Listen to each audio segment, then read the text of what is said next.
Дана ханым, егер бір ғана инвестициялық құрал таңдау керек болса, қайсысын таңдар едіңіз? Өте қызық сұрақ екен. Негізі енді мен өзімнің менторым ретінде Уоррен Баффетті қарастырамын, және Уоррен Баффеттің әйгілі сөзі бар.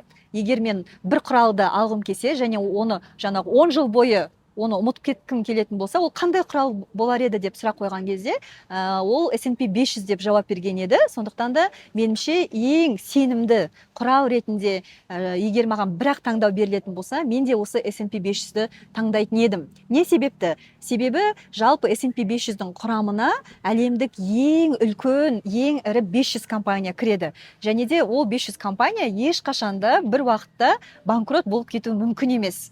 Тіпті ондай жағдайды елестете де алмаймыз. Сондықтан да жаңағы ол құралды алу арқылы мен тып-тыныш ұйықтап, уайымдамай, қаражатымның дұрыс жолмен сақталуын, жиналуын, әрі көбеюіне сенімді болар едім. Егер бұған дейінгі өсімді қарайтын болсақ, S&P 500 бізде шамамен жыл сайын тұрақты түрде жарты ғасырдан бері 12%-ға доллармен өсіп келе жатты. Яғни мен депозиттен гөрі немесе басқа тәсілдерден гөрі қаражатым тәуекелі өте төмен жолмен әрі жақсы табыспен өсетініне сенімді болар едім. Сондықтан менің таңдауым бұл S&P 500-дің индекс қоры, яғни ETF болар еді.